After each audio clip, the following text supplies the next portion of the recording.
Well, hello. How's everyone doing?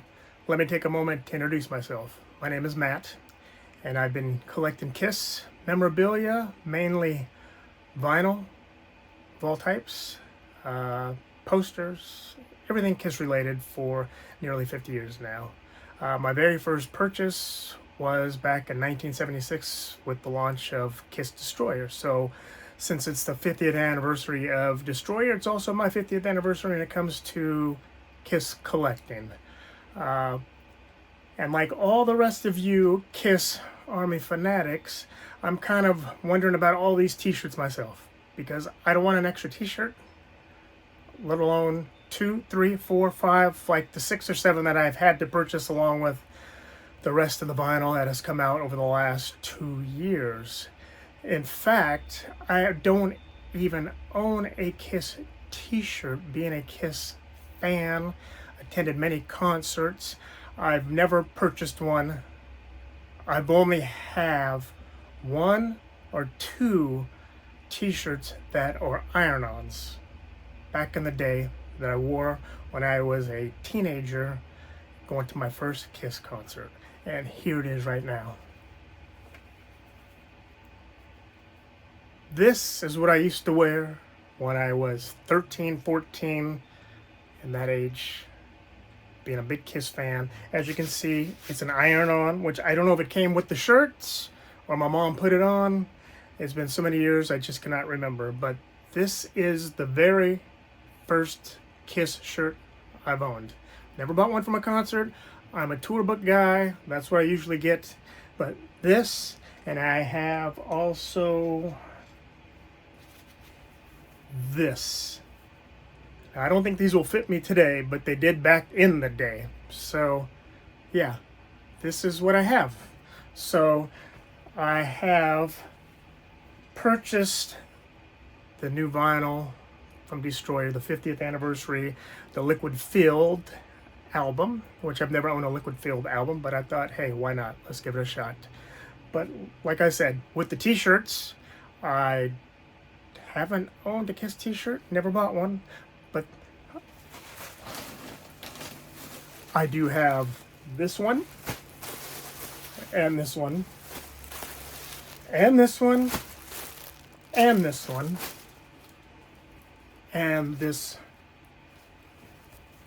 Hotter Than Hell one, which I do like a lot. Very nice. This hoodie, and this hoodie.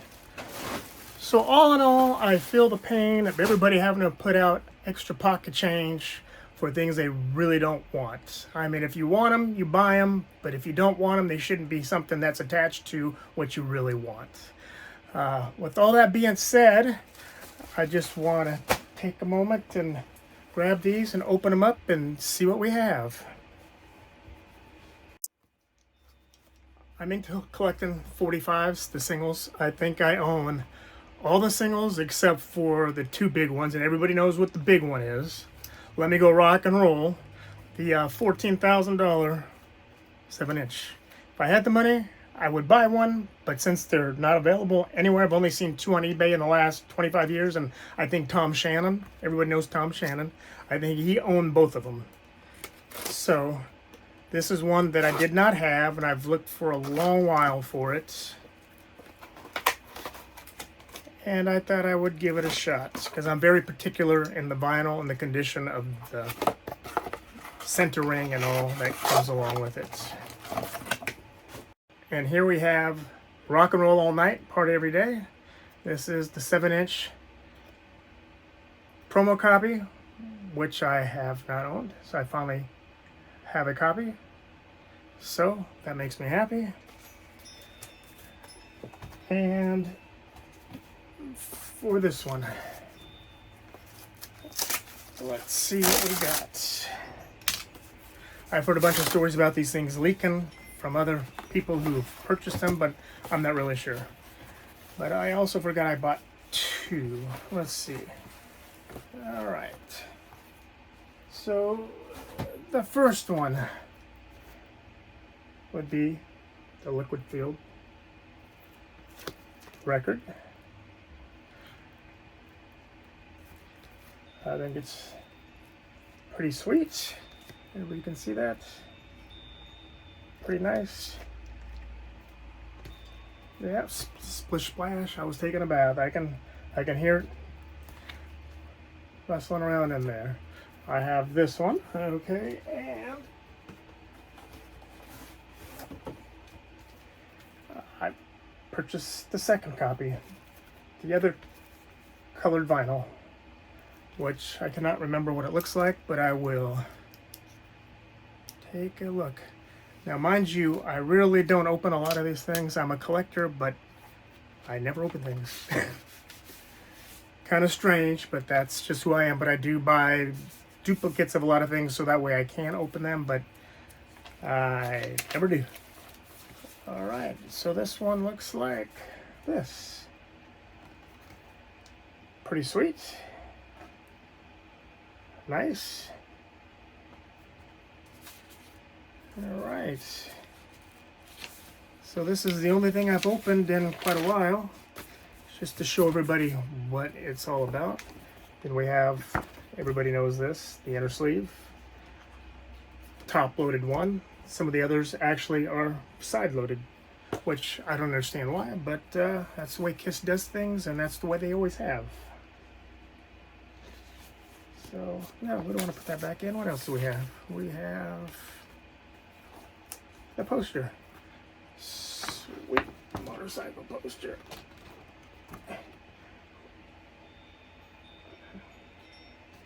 Nice, nice, nice. All right.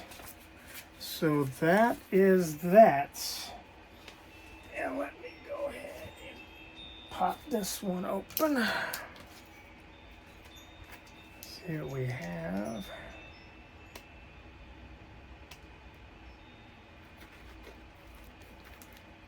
Come on, you.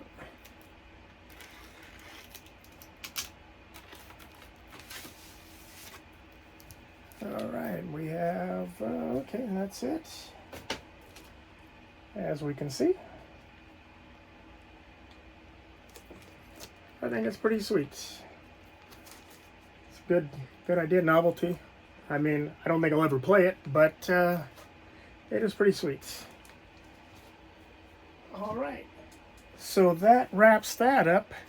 So, but like I said, I've been collecting records and memorabilia for a long time now, and my first introduction to Kiss was seeing some flyers in Germany. I grew up in West Germany back in the early mid-70s, and some of the flyers around town seeing Kiss, and then I heard them first time on American Forces Radio with God of Thunder. That was the very first Kiss song I had ever heard. So not knowing that it was them, I went down to the PX, which is the Bass Exchange, and I actually bought, I believe it was the tape. And that is the first item that I've ever purchased with Kiss, and I just fell in love with them from that point on. And I was lucky enough in 1980, I got to see Kiss Unmasked in Karlsruhe on October 6th, 1980. That was my very first Kiss concert, and Iron Maiden opened up for them. And it was in a very small hall in Karlsruhe, Germany. I don't even think there were 2,000 people in there, to be honest. And being a young teen, I had no idea what to expect. I've been to concerts, outdoor venues, to see GIs who had bands put together. And that's my first introduction to rock and roll music. So going to see an actual pro band play was totally different. But like I said, Iron Maiden opened up, and I've never heard anything so loud in my life. But like I said, the arena, I don't even think it was arena. To this day, I think it might have been a high school auditorium, but it was very small, and there weren't a lot of people. And all I remember is when Iron Maiden opened up, the deafening sounds. It was just so deafening. But all the people that were drunk and just high and laying around, passed out, I couldn't understand why you would pay money to come see an act and not see the act. So, but as everybody was passed out, sleeping their way out, I went up front to the stage when Kiss took stage, and I was on the front left stage where Gene Simmons stays, and I stayed there the whole show, watched the whole show. I went with two buddies of mine. They're one of my friends' aunt and uncle drove us there from Mannheim, is where I stayed. And they drove us there for, it must have been like a half-hour drive, and they dropped us off, and they went to do stuff, and they let the three of us run amok. But the interesting thing about the show, when I was there, I turned around and I saw my school teacher, my 7th grade teacher. She was there, and I had no idea she was a Kiss fan, but she wasn't a Kiss fan. Her son, who I also knew, didn't know it was his mother, but they were there. And then her husband was also there. So the funny thing about that is he had a camera, and he was taking pictures of the whole event. And to this day, I wish I could get those photos, but I do know that a couple days, maybe a week after the show, I went to school, and my 7th grade class, we had a slideshow of the whole concert. Her husband had developed the film on the slides, and we watched the whole show on slides in our 7th grade class, and that is pretty much my introduction to Kiss. And from that point on, I've been collecting ever since, and mainly records.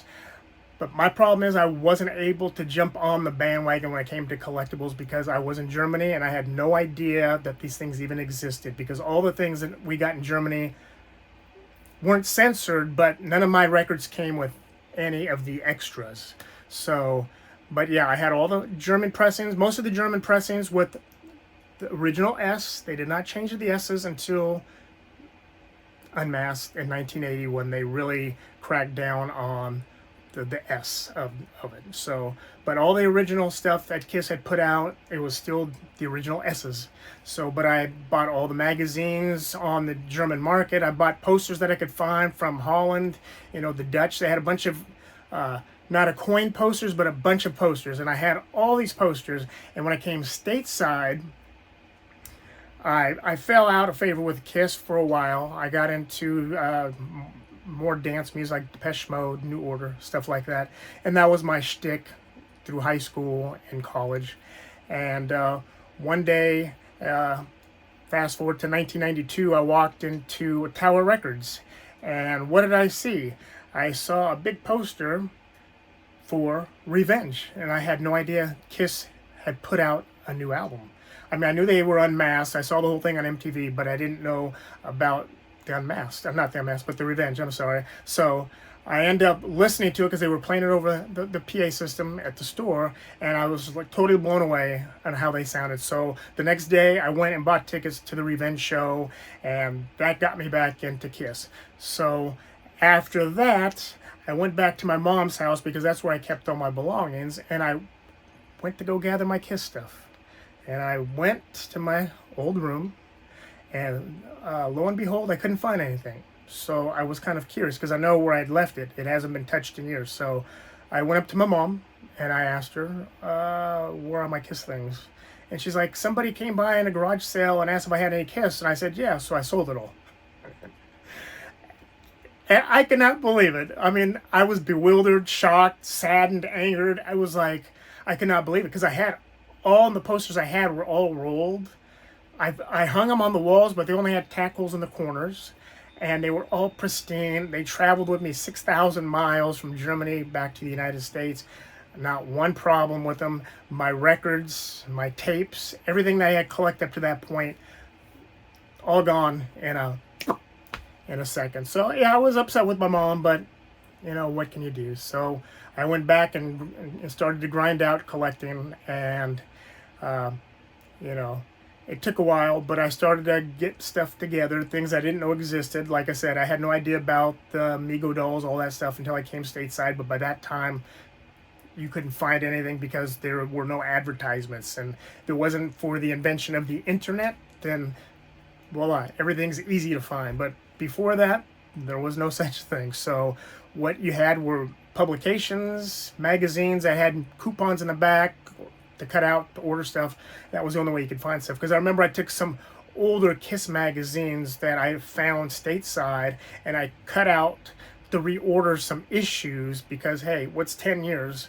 So anyway, I cut them, put them in an envelope with money so I can get them, and then they sent them back to me with the same magazine that they came out of, because of course the magazine didn't exist, but I just thought I'd take my shot and see if I could get one of the old ones. But no, it's been a real grind trying to find stuff, and in some of the later videos I will show you the records that I've amassed and some of the cool things that I've bought along my journey. But like I said, it's been over 50 years and I'm still collecting, I'm still listening, mainly to CDs, because I've not had a turntable in 42 years. I just got one this past Christmas for my brother and my sister-in-law. So, but I have no speaker system, but that's a slow process. But yeah, I've got other things I'm working on right now, but I've always been collecting, and whenever something drops, I get it. But I really feel the pain of everybody when it comes to the t-shirts. Like I said, I don't wear the t-shirts. I don't really need them. If I could save a buck and get something different, I would. But you know what? Gene Simmons is a very good marketing guy, and he told me that straight to my face the first time I ever met him. Me and my girl were staying at the Beverly Hills Hotel in LA there, and it was the Emmy time, and it was back in 2007, and we were just sitting there, and a bunch of Hollywood celebrities came in. They were having breakfast, and I really didn't want to have breakfast there because it was very expensive for an omelet. I think it was like $35-40 at the time, and this is 2007. So, but my girl's grandpa was, he was convalescing, so we did it in honor of him because her mother was supposed to come with us, but she didn't come so she could take care of her dad. So anyway, we're sitting in the diner inside there, and we're talking, and I'm reading the Variety paper, see what's going on, and just out of the corner of my eye, I see this tall guy with jet black hair walking through the entrance to the restaurant, and holy crap, it was Gene Simmons. And let me tell you, it was like a movie because everything slowed down. I never get like that, but I was like that, and I didn't know what to do. I couldn't move. I was petrified.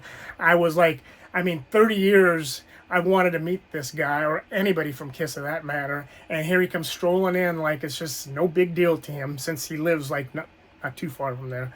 And my girl's like, what is it? I said, holy fuck, it is Gene Simmons. And I said, I'm not leaving until I get a picture with him. So lo and behold, he goes outside. I think Conan O'Brien at the time was sitting at the entrance to the outdoor section of the restaurant. And I asked my girl, I said, where's he at? She goes, he took a seat out there next to Conan. Not next to him, but in a table kind of adjacent to Conan. And so I was like, okay, once he sits, I'm going out there, let's go. So we sat down, grabbed the camera, we go run out there, and I go up to his table and I say, excuse me, Mr. Simmons, would it be possible to get a picture with you? He's like, sure. Here, wear my glasses. And I said, I have a pair. He's like, put them on. So then we took some pictures, and he said, have a seat at the table. So we go to have a seat at the table, but me, I am like totally awestruck, which I never get, but I'm totally reserved, and I just don't know what to say. I'm just sitting at this table with this man, listening to him. And mind you, it is August 25th. It's his birthday, and it totally blows by me because I'm just like petrified and I'm in shock.